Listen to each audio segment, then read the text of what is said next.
Mali tayo ng graph.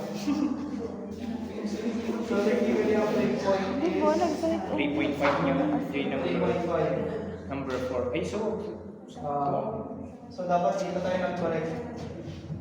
Kasi ang breakpoint mo is dito. Kaya kailangan natin yung data ni sir. 4 to 6. Balitan natin yun. 4 to 6 mo lang ito. Yeah. 5 to 6 naman.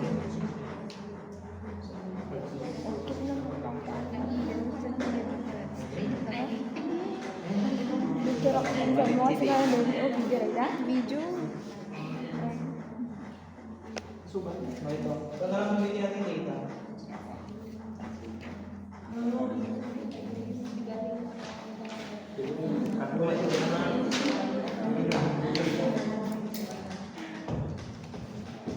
Balitan natin yung data.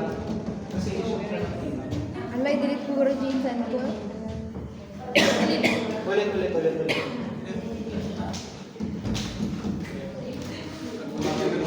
Pero nag-gets ba yung concept ng average? Basta sa tall mass curve, dalawa lang magbabanggay mo. Station in question, tapos yung average ng mga surrounding stations. Ito sa example kasi ni sir is dalawang stations lang. X and Y. X and Y. Jake Samay. So, ito ba?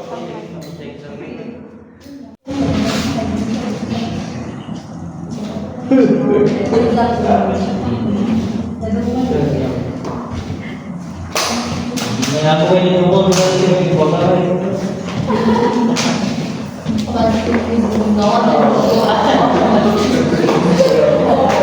Kasi yung sabi, hindi na natin. Yan. Yan yung example ni sir. Connect lang. Alam? Yan, pag i-plan mo yan, nakakalabasan niya ngayon ito. Hoy, lovely pa ba na? Pantumak. Basta lagi ang pinaplat. Di ba guys? Basta lagi ang pinaplat si cumulative. Okay? Hindi pinaplat zero. Para magkaroon siya ng line.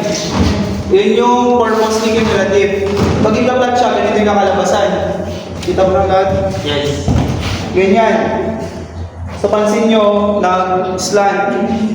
So ang breakpoint mo, si 4. Kasi yun yung nagko-connect dun sa dalawang line.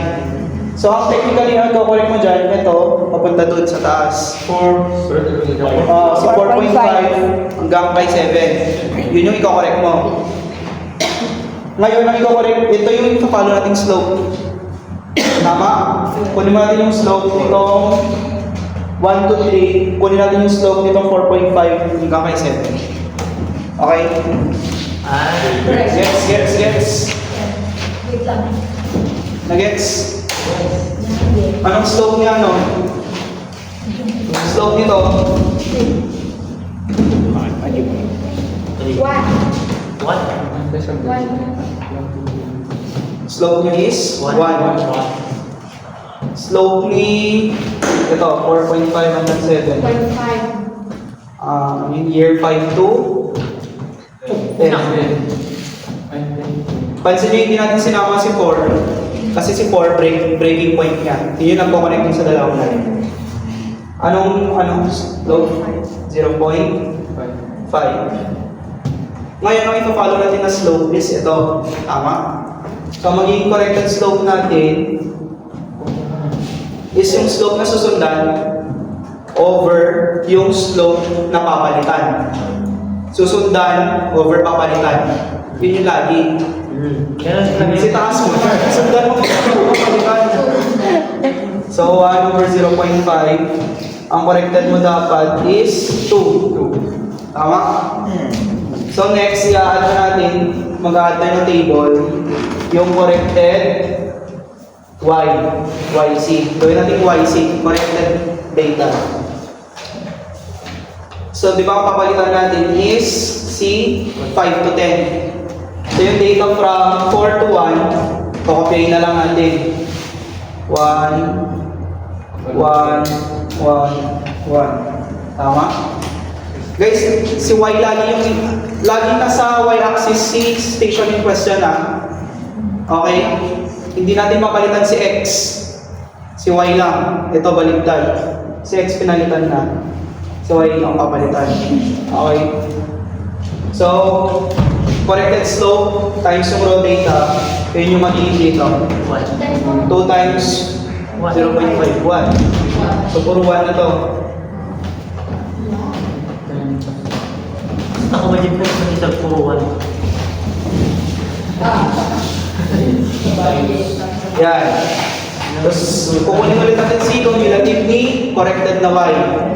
So, kung Tapos alam na yung community. 1, 2, 3, 4, 5, 6, 7, 8, 10. Tapos si X, hindi siya magbabago. Okay? Jake community na lang. Times P plus. O, dyan naging straight na naman ilaw. 1 is to 1. 1 is to 1. Wait, Chief OG. Selfie just. Yan. So technically, corrected na siya. So yung data mo is consistent na. Magiging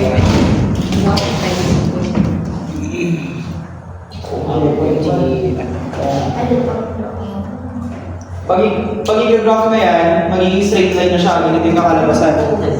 Straight na. Kasi pareho na sila ng slope. Magiging 1 na yung slope. Nagets? Kung paano ko ulit? Nagets? So yun lang ang purpose ng double masker. I-check yung consistency.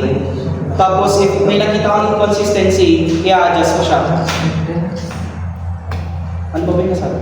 So anong mga modes, anong mga sources ng inconsistency? Magbigay kayo ng example.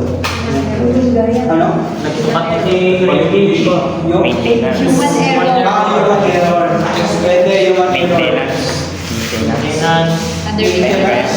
Calibration. Maintenance, isa sa ano yan? Isa sa reason kung bakit nagkakaroon ng missing precipitation. Pero hindi siya magiging factor sa consistency ng data mo.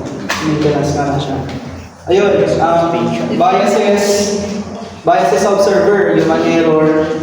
Pangalawa, uncalibrated yung instrument. Meron pa ba akong dito? O ito, nakalagay dito shifting of range station to a new location.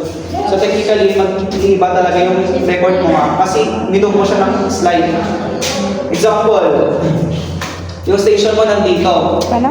Nilipat mo siya konti lang doon, part na yun. So technically, magkakaroon ka pa rin ng inconsistency doon. So magiging inconsistent yung data mo kapag doon. I don't know. Ayun, observation. Pardon ko, Ano?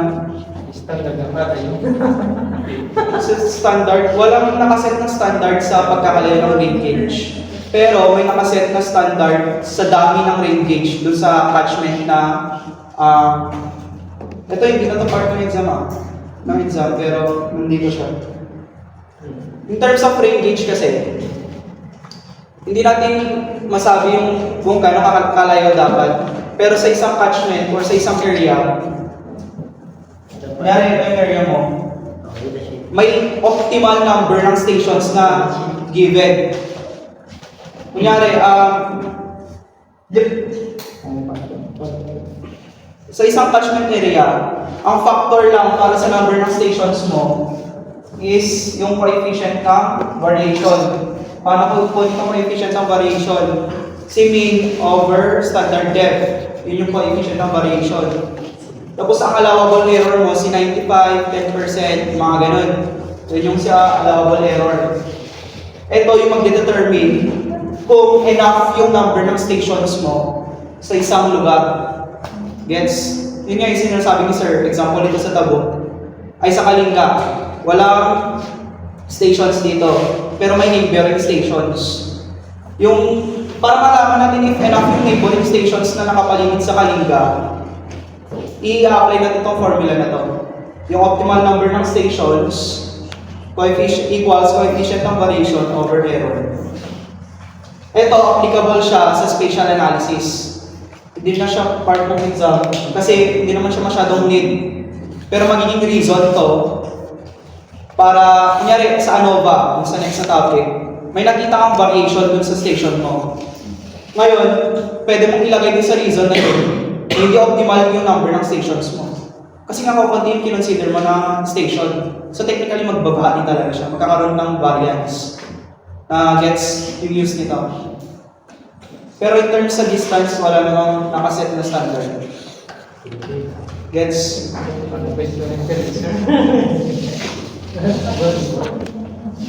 Na-gets yung sa double masker?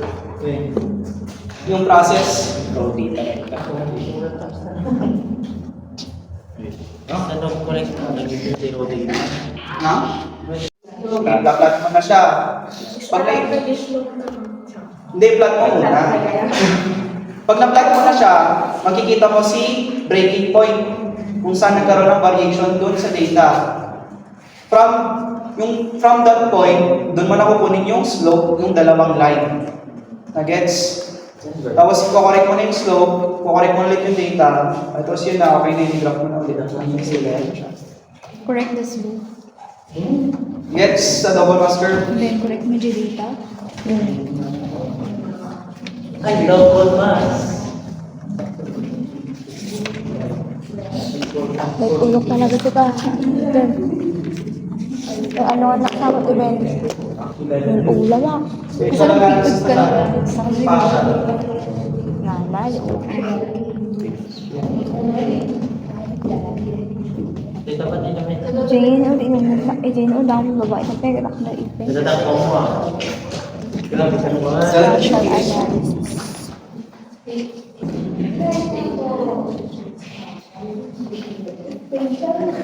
Spatial. Lawak nung catchment. Yan. Ang kinoconsider natin dito yung area ng catchment. Kaya areal precipitation. Yung average precipitation sa catchment nito. So ang unang pag-estimate ng mean precipitation sa isang catchment or sa isang area is yung simple arithmetic. Tama? Simple arithmetic. Or arithmetic mean.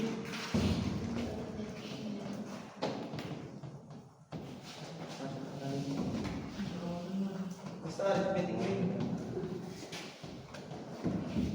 Yan, si arithmetic mean, madami siyang, ano yung limitation sa arithmetic mean?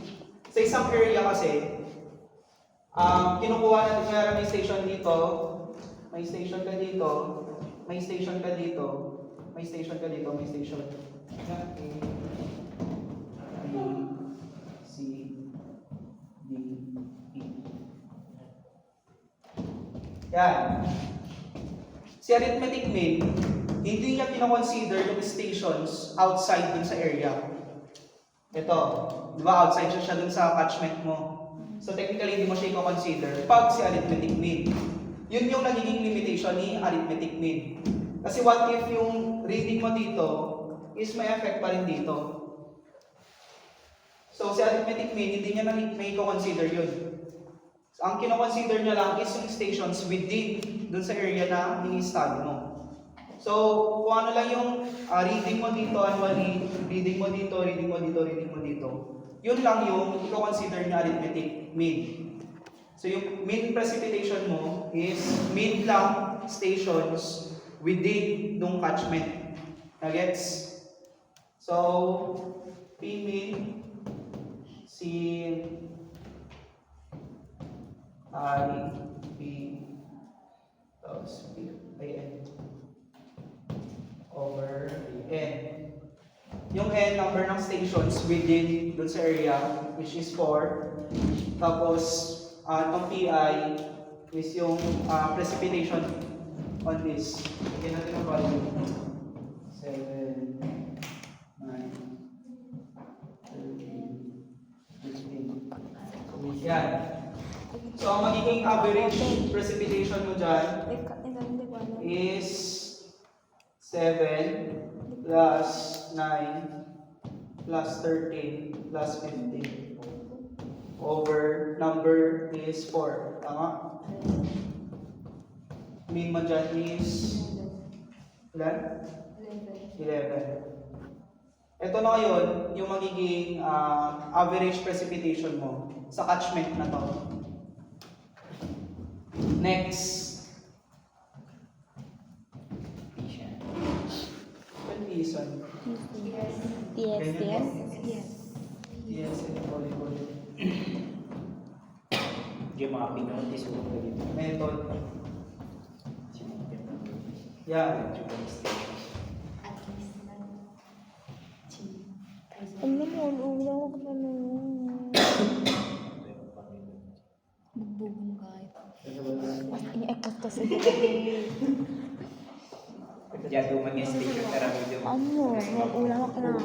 Sige, ikaw mo. Sige, ginagawa station. Hindi nga, picture ni Awan.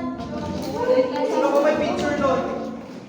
May picture ba kayo? Picture na kay gamit ni Jai. Taguan mo yung station. Hingga na kung samat Jai, hingga na. Nice start. Yan, Isabela. Yan, kanya. Kuya, ubot mo mo to siya. Kaya Isabela yan pa. Dito bahay ni Sir Randy. Balay lang. Bahay ni Sir Randy yan. Station din na kaya bahay.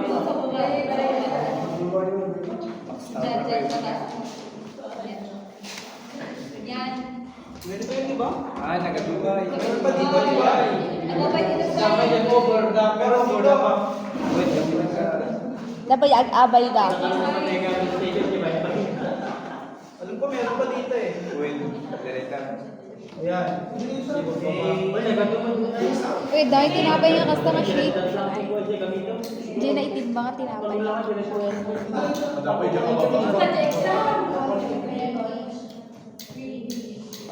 Yan. O, dyan. Dami pa. Nakapadayo ka. Yakin ko lang dito. Bahay ni Sir Randy. Bahay mo asawa niya. Layo. Mas lang ka man. Yan. Saan yung kamano dito? Nagtignan ka na siguro ko Mas lang yung kamano dito. Ayan. Okay. Proceed na tayo sa teaser. Sa teaser naman, ang limitation niya, di ba ang limitation ni arithmetic mean is hindi niya kinoconsider yung outside. Ngayon kay Kiesen, kinoconsider niya yung outside. Pero ang problema sa kanya, hindi niya kinoconsider yung elevation ng lugar. Ang kinoconsider niya lang is yung area na pwedeng sakupin nitong station na to. Kaya, unang gagawin dyan is triangulation. Gagawa ka ng polygon. Kaya, KCN polygon. Ikaw-connect mo muna lahat ng stations hanggang makaform ka ng triangle. Yan. Connect mo dito, connect mo dito. Ito, connect mo dito, connect mo dito, connect mo dito, connect mo dito. O, siya, daming triangle lang.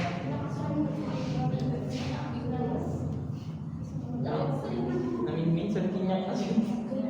Gusto inubra kong inulit ko. Close ka sa Balimpay. yan, yan. Bali magiging ganyan yung itsura niya. Initially. Lahat ng stations, nakapag-form na ng triangle, di ba? Nakonect mo na silang lahat. Triangle, yan. B8 J. 8 to J ba? 8 to J game. Ito pa pala, ito pa pala. Wala na ba? Paliwalan pa. Yan, polygon na siya. Tama? Ngayon, paano mo malalaman yung area niya yan? Titignan mo yung bisector. Kunin mo yung length nito, yung gitna niya, doon ka maglalagay ng bisector. Ano ba tinatawag pag perpendicular bisector? Dapat yung ma-form mo na line dito is straight. Mag-form siya ng 90 degrees doon sa line ng A at B. Okay? Yes. Gagawin mo siya sa lahat ng nandito, lahat ng lines. Kunyari, example ito, gitna dito, Tapos itong si D at A, dito yung gitna. Nag-meet sila dito. Tama? So hanggang dyan yung hangganan niya. Si A at G, dito yung gitna. Extend mo ganun. Tapos extend mo to. Nag-meet sila, sabi mo dito. Diyan sila nag-meet or dito nag-meet. Dito sila nag-meet. So ang hangganan ni A mo is ito lang. Si A at J, dito rin, sabi mo gitna. Dire-diretso mo hanggang dyan. So ang area na sinasakupan ni A is kung saan nag-meet yung mga bisectors. So ito yung magiging area niya. Ulitin mo yan hanggang makuha mo yung mga area ng iba. Ito, diretso mo lang to. Si B, B at si D, gitna nila nandito. Extend mo yan, yung perpendicular bisector, dito sila nag-meet. Si B at si C, dito yung bisector, gawa ka ng straight line, dito sila nag-meet. Extend mo tong line dito, ganyan. So, ang technically magiging area ni B is ito. Yan na yung magiging area niya. Ulitin mo lang yan lahat hanggang maka-create ka ng polygon. Hanggang lahat sila magkaroon ng definite area. Nag-gets kung paano? Okay na? So yun, si TSN, ang limitation niya is hindi niya kinoconsider yung elevation ng lugar. Ang kinoconsider niya lang yung area na possible na sakupin ng station. Pero better siya kay arithmetic mean. Kasi si arithmetic mean, technically area lang na sinasakupan. Yun yung stations na i-consider natin.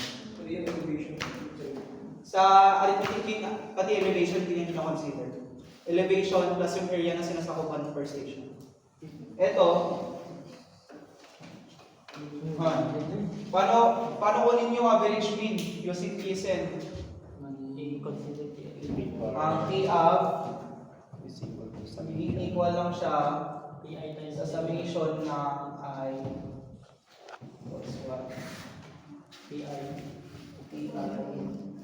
times area over total area or summation ng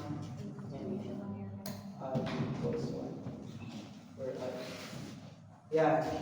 So para makuha mo yung average precipitation dun sa catchment na gusto mong hanapin, ay catchment na yung study mo, ito yung magiging equation kay TSN. So ratio lang yung area per station over yung total area. Ito, total area ito. Nagets kung paano po dito? Mag-sample pa ba tayo dito? Huwag na. Namumilaitan. Kasi ito yung equation. Nakita lang siya mo. Sorry. Next. Karami kapto may ganun tigikwan. Ay, sorry. Mati. Nagets yung dalawa? Yes.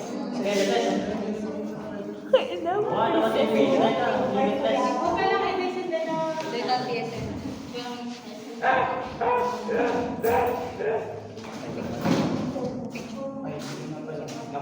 Lebe X mo ganyan text mo. Kawan lagdan. Screenshot mo ata, G pa. Yan. Okay. Konman, karami kapto man di ba nang sira kayo ba? I won Joshua. Assignment pa. Teacher. Sa Hayat lang. Teacher.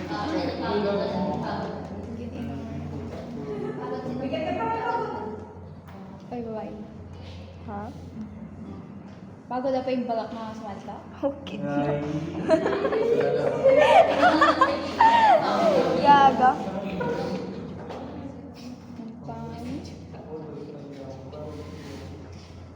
Alam mo, ulo ang paiso. Ano anak sama ni Ben? Ano mo? Kalau naman. Ni Joshua. Ini mo ulaw ang katay-pay lang. Hindi napupuyot pa yung Hindi na talaga as in ginaulo mo. Napupuyot pa yung pinuyutan na. Inam. Ano pa rin? Yan. Ako nung masakit itaw.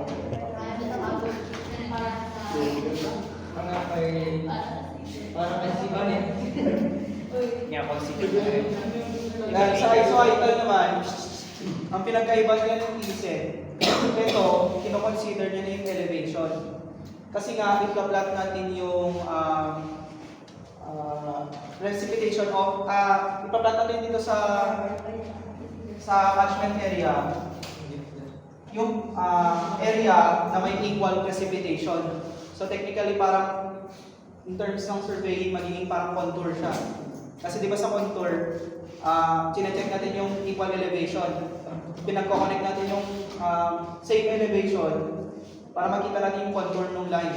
Ay makita natin yung contour ng lugar. So sa isoital, ganun. Doctor, pang make up. Yung isoital, root word yung isoids. Yung isoids meaning is contours of equal precipitation. Yun yung isoids. Contours of equal precipitation. Isoids. Ito magandang estimate to sa average precipitation sa isang catchment. Kasi nga kinoconsider niya si elevation plus yung area na sinasakupan ng isoid na yun. So paano natin shape the plot? Ito, kukunik mo dito. Kukunik mo dito dito. Triangle lang. Kukunik mo ito dito. Tapos ito ay kukunik mo dito. Triangle lang. Magawa ka rin ng parang triangle, basically. So ito, si 10 at si 12, difference nila is 2. Tama? Titingnan mo ngayon yung yung gano'n sila kalayo sa isa't isa. Sabihin mo Jimmy Dog. 10. Sabihin mo 10 cm. 10 divided by yung difference nila, which is 2, magiging 5. So every 5 cm, doon ka maglalagay ng value. So, kunyari ito. Punap-punap plus yung tabay dito, di ba dito? Yan, patulog Dito dyan maruler na ako. Punap-punap plus yung tabay dito. Hindi. Di ba? Difference nila. 2. Gano'ng kahaba to? Sabi mo 10 cm. So, Divided by 2. yung haba niya, 10 cm divided by yung difference ng dalawa, which is 2, magiging 5. Tama? So, every 5 cm, maglalagay ka ng value. So, 10, sukatin mo 5 cm. Ito si 11. Sukatin mo ulit 5 cm, yun na si 12. Gets? Haan. Good. Ulit. Na-gets? Gets mo? Ito. Jimba, intip man ni Sir Pabi. Si A at si D. Di ba? Si station A, 10 yung recorded precipitation. Si station D, 12. Ano yung difference nila? 2. Gano'ng kahaba to? Sabi mo 10 cm. Example lang, 10 cm yung haba nila. So 10 yung haba divided by yung difference nila, which is 2, equal to 5. So magbilang ka ng 5 cm, 1, 2, 3, 4, 5. Ito, 5 cm. Dito ka maglalagay ng 11. Okay. Magbilang ka ulit ng 5, 1, 2, 3, 4, 5. Doon ka maglalagay ng 12. Kasi si 10, nandito na si 10. So anong next kay 10? 11. So 11 dito. Anong next kay 11? 12. Okay, Joshua. Ganun lang siya. So, ulitin mo lang yung process na yun sa mga stations. Ika-connect mo lang sila basically. So, ito, si 10 at si 7. 3 yung difference. Tama? Sabi mo, haba niya is 9. So, every 3 cm, doon ka maglalagay ng value. Maglagay tayo dito, kunyari, 1, 2, 3. Ito si 8. 1, 2, 3. Ito si 9. 1, 2, 3, yan si 10. So, ulitin mo siya hanggang magkaroon ka ng mga values dito. Ngayon, dun sa exam kasi ni Sir, ISO height na ang range is every 5 mm. Di ba? Every 5 mm yung given niya. So, paano yung gagawin? 5, yung range mo is 5, hindi siya applicable. So, Sabihin natin every 2. Yung range mo is every 2 mm. Hanapin mo ngayon si 2. So, technically, dapat lahat ng isoid mo is divisible by 2. Kasi nga yung pagitan mo is 2 mm. So, si 10, kukonek mo siya, wala nang ibang 10, tama? Nandito lang si 10. So, ito si 10 is dito lang siya. So, hindi siya makaka-apekto dun sa catchment mo.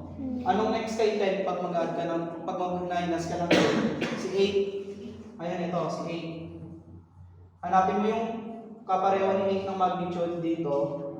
Wala, di ba? Dito, meron.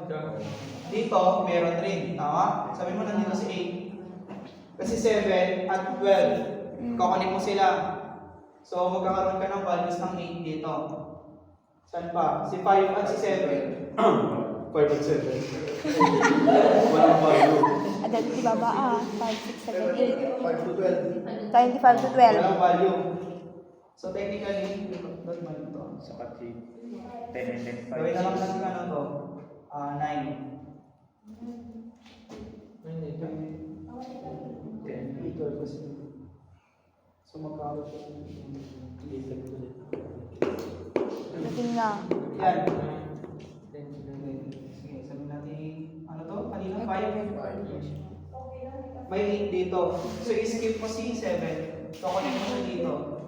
Kay 8. Kukonek mo siya dito kay 8 dito. Double up. Ito na yung magiging area ng 8. Tingin Baba. Next, Double si tick na rin. 6. Meron 6 sa 5. Merong 6 dito. Dapat lang. May 6 ka rin dito. May 6 ka rin dito. Pag kinonek mo. So, magiging, ito yung area ni 6. Ay, dum.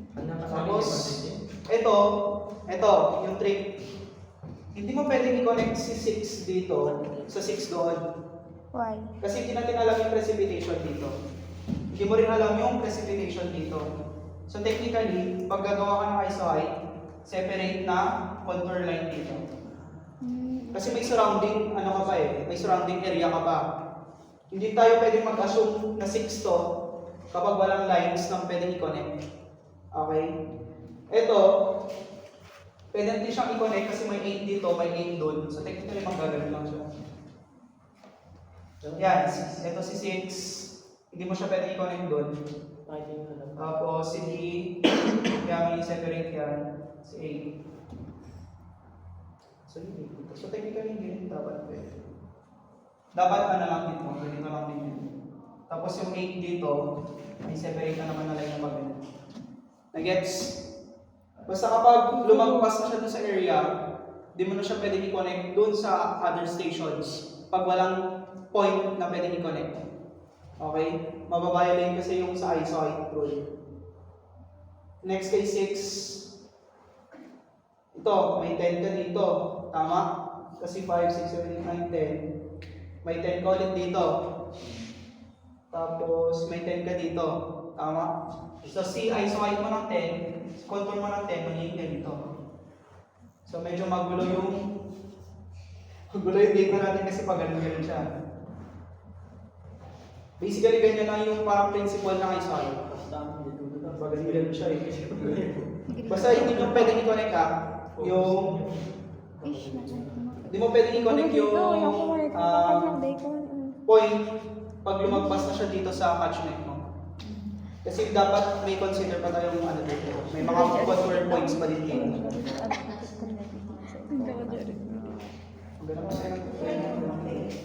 Nag-gets ba?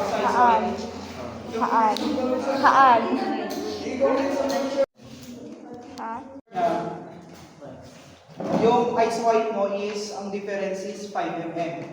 Tama? So, from gawin mo kanina, connect na dito, 18. O connect mo tong station 18 kay B kay D, si B kay C, si A at C, si C at D. Ito. So, parang mag-create ulit ng triangle. Yan. So, medyo similar siya kay TSL. Tama? Ang pinagkaiba lang nila is hindi mo titignan yung bisector dito. Maglalagay ka ng values dito. Sa mga pagitan, maglalagay ka ng values. Value.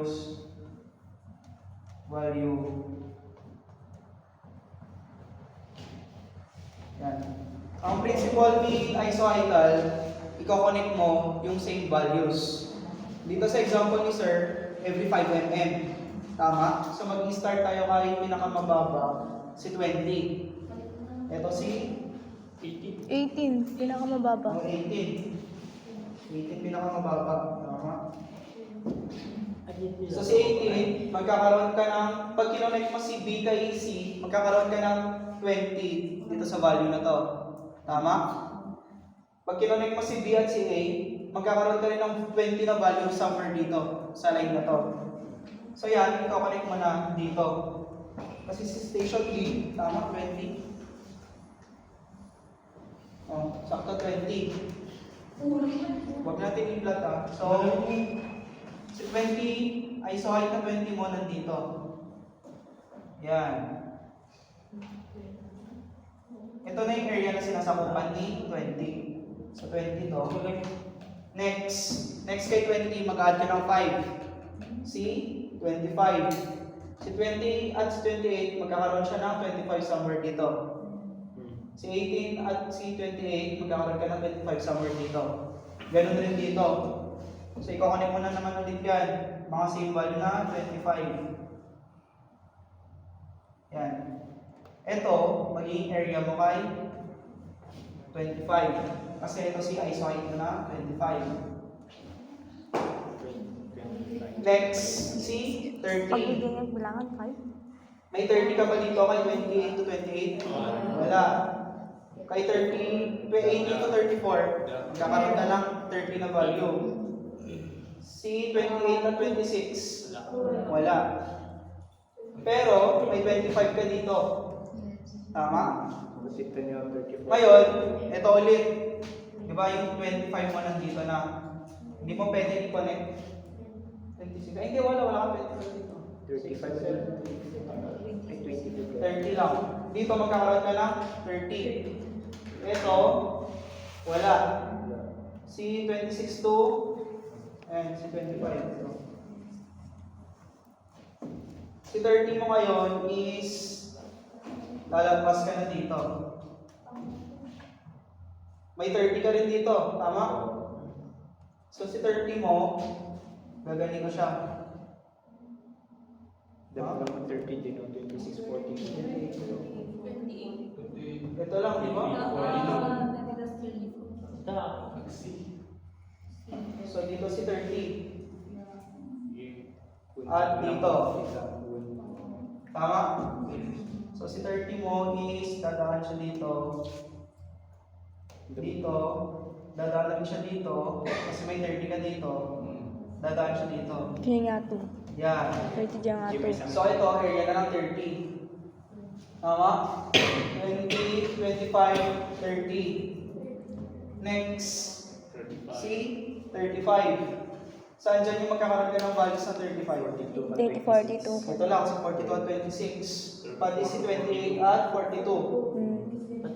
34, 34 5. at 42. So, si 35 mo, somewhere dito, somewhere dito, somewhere dito. Tama? Yan. 20 ba? Mga 18. Sakto ba yun na yan? 1, 2, 3, somewhere 4, 5. Ay, di ba i-date pa nga? 1, 2, 3. Ang baka hindi ba bukaan? Yan, nakompleto natin yung isohide. Burahin lang namin yung paraan. 18. Ayun. Ha? Isa na yun. Taas. Ito si 25 tama.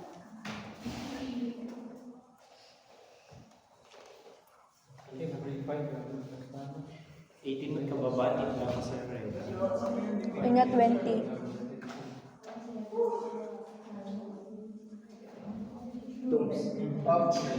Di ba 18 kababante pag yung into 8? Sabi na ako. 18 plus G5. Hindi. So 20 ka nagsimula. Anong next kay 20? 25. Si 15. Tama? Nandito si 18. Wala kang station na may value na 15. So next na by 5, doon ka mag-start. Kasi dito Tapos na divisible by 5. basta divisible by 5. Nagets? Di ba pinakamababa ko dito 18? 18 naman divisible by 5 si 18. So yung next na divisible by 5 kay 18, yung kukunin mo. Kaya kinuha natin agad si 20. Okay? Gets. Ngayon, paano natin i-estimate yung manitong estimation natin? Burahin ko naman itong thesis. Burahin ko na to.